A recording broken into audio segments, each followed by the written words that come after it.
का खेल नहीं है।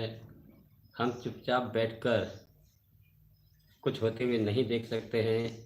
ज़िंदगी को सार्थक बनाने के लिए एक उद्देश्य का खोजना और उसे पाने की कोशिश ज़रूर करें। हम सभी इस धरती पर एक उद्देश्य के साथ भेजे गए हैं।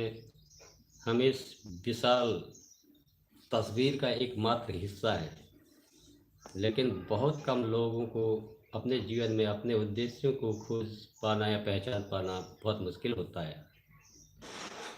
इनमें से ज़्यादातर लोग सिर्फ जीते हैं और अपने समय को सार्थक बनाने के बजाय अपने दिनों को ही गिनते रहते हैं। बहुत बहुत आभार, thank you very much live stream को लाइक करने के लिए और लाइव स्ट्रीम में बने रहने के लिए। तो डॉक्टर अल्बर्ट आइंस्टीन ने कहा है कि एक बार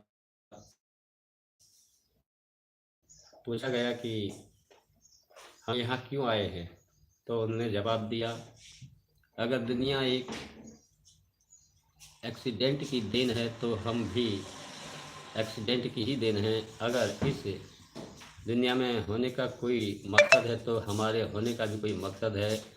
और वे आगे बोले, मैं भौतिक विज्ञान को जितना पढ़ता हूँ उतना ही आध्यात्मिक ज्ञान की तरफ भी खिंचता चला जाता हूँ।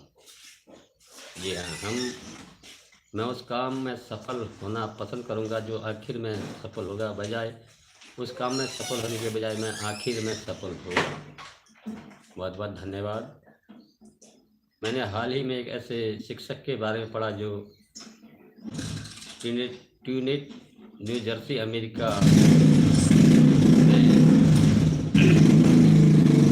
धन्यवाद सभी का, thank you very much live में बना रहने के लिए। जी हाँ, तो थोड़ा सा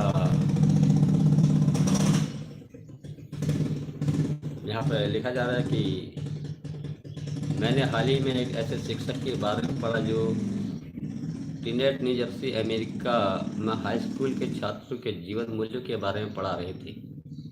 क्लास की एक लड़की को $1000 से भरा पर्स पड़ा मिला और लड़की ने वह उसके मालिक को दे दिया। सीखने के लिए छात्रों की राय जाननी चाहिए। क्लास के हर छात्र ने उस लड़की को बेवकूफ़ बताया और ज़्यादातर छात्रों का यह मानना था कि अगर कोई अपने सामान के प्रति लापरवाह है तो उसे इस बात की सज़ा मिलनी चाहिए। जब शिक्षक से पूछा गया तो उसने बच्चों से क्या कहा, तो उसने जवाब दिया, मैंने कुछ भी नहीं कहा। अगर मैं उन्हें यह बताऊं कि क्या सही और क्या गलत है तो मैं उनका काउंसलर नहीं माना जाऊंगा। मैं अपने विचार उस पर नहीं लाद सकता हूँ। अगर हम नैतिकता अपने माता पिता से नहीं सीखेंगे तो फिर किससे सीखेंगे। बिल्कुल बहुत अच्छी बात कही गई है यहाँ पर कि हम किससे सीखेंगे अगर हम जब वे हमें नैतिक शिक्षा नहीं देते तो हम अपने अनजाने ही टेलीविज़न और दूसरे गलत जरिए से सीखने लगते हैं। और इसमें कोई आश्चर्य की बात नहीं है कि इससे समाज में गंदगी फैल जाती है। ऊपर जिस शिक्षक का उदाहरण दिया गया है वह न केवल विकृत जीवन मूल्यों वाला और गैर जिम्मेदार है, बल्कि उसे हमारे बच्चों को पढ़ाने का भी हक नहीं है। जी हाँ, जीत और विजेता में अंतर। बहुत सुंदर बात। जीत और विजेता में क्या अंतर है, क्या फ़र्क है।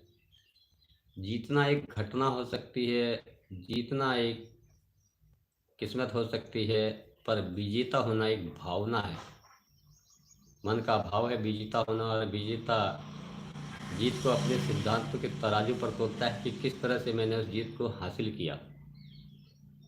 और ओलंपिक में भाग लेना जीवन की बहुत बड़ी घटना मानी जा सकती है। लॉरेंस लेमिक्स ओलंपिक में नाव की रेस के दौरान मुसीबत में फंस गए और अपने एक प्रतियोगी की मदद करने के लिए रुक गए। सारी दुनिया देख रही थी। अपने जीतने की इच्छा से ज़्यादा दूसरे के जीवन की रक्षा करने का उद्देश्य को उन्होंने प्राथमिकता दी। हालांकि वे नौका दौड़ नहीं जीत पाए, फिर भी वे विजेता थे। सारी दुनिया के राजा और रानियां ने उनका सम्मान किया।